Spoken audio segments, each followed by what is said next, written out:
Bigfoot, aliens, zombies, Pigsy, Ratman, Thunderbird, Sandman, Rockman, and dozens, if not hundreds of various myths. Unfortunately, some people in the GTA community consider all this as just a worthless pile of nonsense, to which I obviously completely disagree, and that's why I decided to dedicate a video to that topic. So let's get right into it. We'll kick off a bit unconventionally with GTA Vice City. Why's that? I don't know, do I?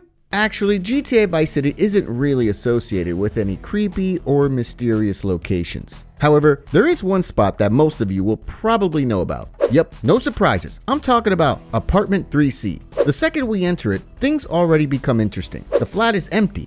Someone left a small suitcase with some drugs in it inside. Moreover, the suitcase looks identically like the one that has been stolen off Tommy during the deal in Viceport.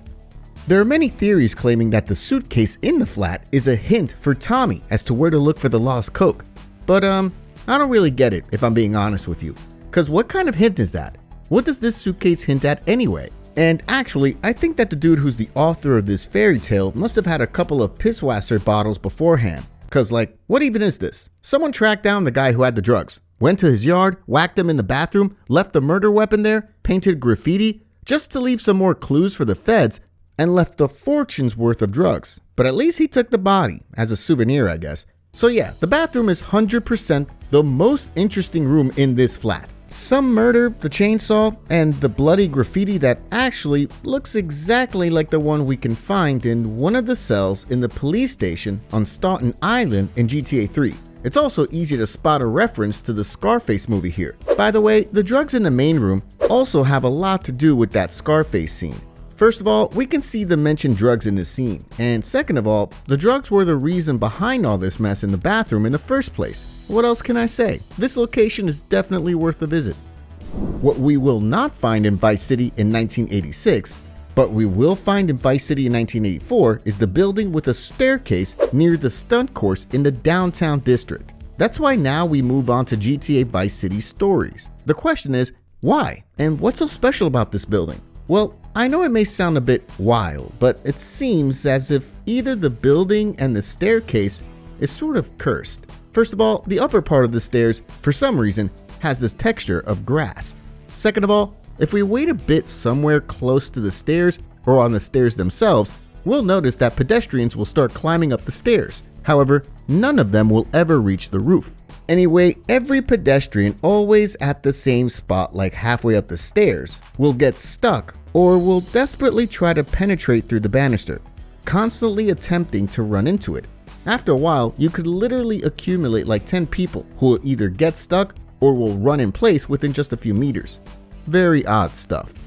What's even more creepy is what happens if we get up to the roof. If Vic approaches the north end of the roof, a random person spawns in front of us out of nowhere, who'll die after a split second. Like seriously, it could work as a jump scare if you don't expect it. A combination of these few anomalies made this place a frequently visited location by the myth hunters. At first, for GTA 4, I wanted to talk about the metro tunnels, and about this whole Ratman who apparently we can find down there. Just in case someone doesn't know, Ratman is a creature that's half a human and half a rat. And yeah, this whole Ratman story is just one big fake. It doesn't change the fact, however, that the legend revolving around this myth is quite interesting. Of course, all of the alleged evidence of Ratman's existence we can find on the internet is very low quality, and you can just tell that the authors of these breaking discoveries are just full of crap. So, since the tunnels in GTA 4 without Ratman in them are not that interesting, and all they hide is the gang of hobos, I decided to talk about something else, namely the hospital located on Colony Island. This hospital is just a ruin full of rubbish and weird objects such as bottles with motor oil.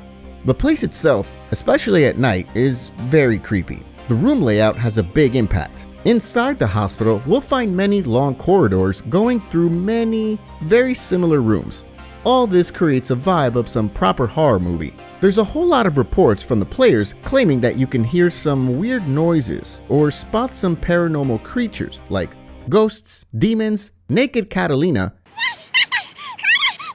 Loch Ness Monster, or even Dark Viper AU saying that Michael was in witness protection. Right, Everyone knows it's just a pile of nonsense, but there actually are a few weird things going on in there. Firstly, in one spot, we can find a power generator that will occasionally turn on and off. As we know, the motive of electricity malfunction is often a sign of paranormal activity in horror movies, or even in real life. Apart from that, unlucky players may experience self-exploding bottles with motor oil that were mentioned earlier. Additionally, in the hospital, we can find people in very strange positions, but that's likely due to some suspicious substances that these people like to apply to their bodies. Against all appearances, GTA 5 actually does a much better job in the aspect of mysterious locations, despite it having a definitely more optimistic atmosphere than GTA 4. In this game, we can find an abundance of suspicious and creepy places, or even whole myths and mysteries. Take for example the locations like Humane Labs, the underwater abyss, multiple caves, the dark little town of Ludendorff, the abandoned hotel in Sandy Shores, and many more. However, my choice is the abandoned shaft, which we can find in the location called Great Chaparral. The shaft itself is pretty extensive and has a few forks. There are hose pipes hung on the supports on the walls that, in the dark, literally looks like some Slender Man or some other spine-chilling creature. Exploring the cave on its own, especially for such a coward as myself, is a rather scary experience. But I didn't choose the shaft just for its creepy atmosphere. Namely, in the enhanced edition of GTA 5, the developers prepared exclusive content for the returning players. Returning players are those who have also played GTA 5 on PS3. This exclusive content is a certain mystery for a player to solve. In short, we have to go around San Andreas in search of clues that eventually lead us to the mentioned shaft. Once we've seen all the clues, upon entering the shaft, at the first fork, we'll find a dead body on the ground, and next to it, there will be a film tape. Additionally, while standing next to the body, our flashlight will inexplicably start to malfunction. There's a bigger story connected to this dead body that we discover while solving the aforementioned mystery, but that's a story for another day. We will also encounter many mysteries in a very underrated part of GTA, namely GTA 3. However, today we'll focus on the location called Upstate Liberty. Upstate is a very extensive landmass located in the northern region of the GTA world.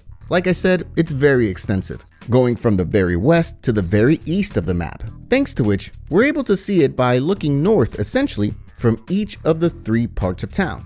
This location is so mysterious mainly because of the fact that an average player will never be able to get there. That's because from the Cochrane Dam side and from the Cedar Grove Woods side, this region is blocked by very steep cliffs. It's a shame that we're not able to access it in the definitive edition, especially that there, the developers enriched this area with houses and lampposts. I think everybody would love to have some new areas to explore, but as it is now, we can only see it from a distance. Going further, at the point where the cliffs end, we will find an invisible wall that is completely impenetrable. The tunnels that could be one of the possible ways there are under construction and therefore are blocked. Apart from the tunnels, we'll also be able to find a power line that begins on one of the mansions in Cedar Grove and goes all the way behind the cliffs. That indicates that there has to be something there. Some people, obviously, because otherwise, why the hell would anybody need electricity there? As if that weren't enough, there's an observatory we can also see. This time, not behind the cliffs, but on the cliffs themselves. We can't get there, of course, but I don't think I even have to tell you that by now. It was probably built for the residents of Upstate Liberty, which makes perfect sense if we look at the definitive edition. We also cannot forget about the mysterious pipeline that has its beginnings at Phil's place and goes straight to Upstate. The only legit way to get to Upstate is by flying a bloody dodo, which isn't great for flying, to put it mildly. However, those who learn the trick that allow them to be able to fly this dang thing are going to be able to check what secrets Upstate holds. Once they do, they would be rather disappointed. See, it turns out that the vast majority of the terrain doesn't even have a hitbox. Furthermore, on the other side of the hills that we could see from Liberty City, there's literally nothing. The hills have only got a texture on one side. The tunnels also lead nowhere, which is also quite disappointing, even though the radar suggests that they go all the way to the north end of the map and even beyond.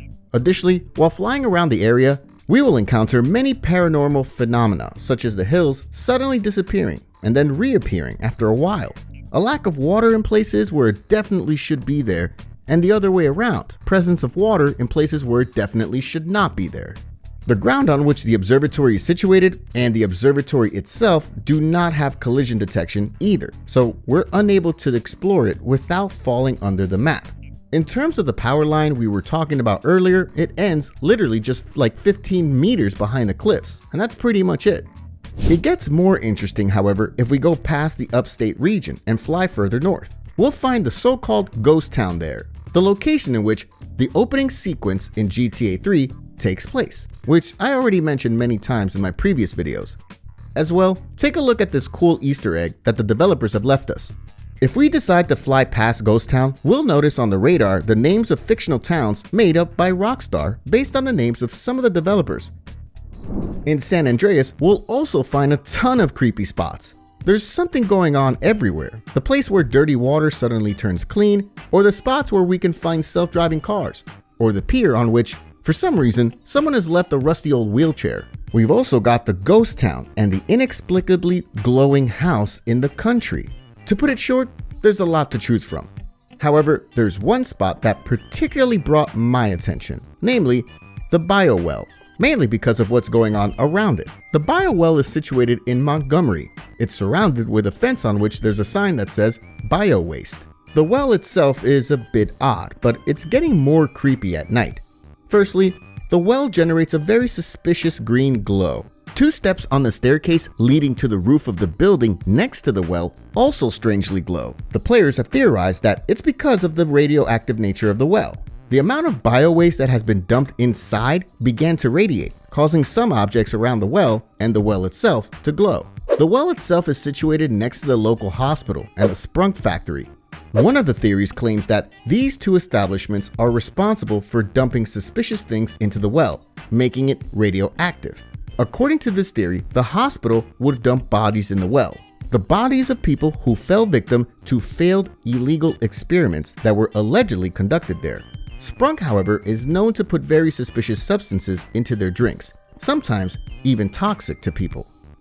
That's why it isn't a challenge to connect the dots here and make theories saying that some of these substances may have been ending up in the well. There are also wilder myths. Some are about some ghosts and others about some mutated creatures coming out of the well. Unfortunately, GTA Liberty City Stories is pretty disappointing when it comes to mysterious locations. I think that the most interesting place is the lighthouse near Salvatore's mansion. However, it's only because of the story made up by the GTA community. The story has it that, at one time, a worker of the lighthouse, while fulfilling his duties, unfortunately slipped and fell down from the top of the lighthouse, dying instantaneously. It's believed that his ghost haunts the lighthouse. However, there's no proof to support this theory. Make sure to let me know which places have scared you the most in GTA. And did you have any paranormal experiences connected to them? Thank you for all the comments and reviews. Meanwhile, I'm saying goodbye. Take care and see you soon.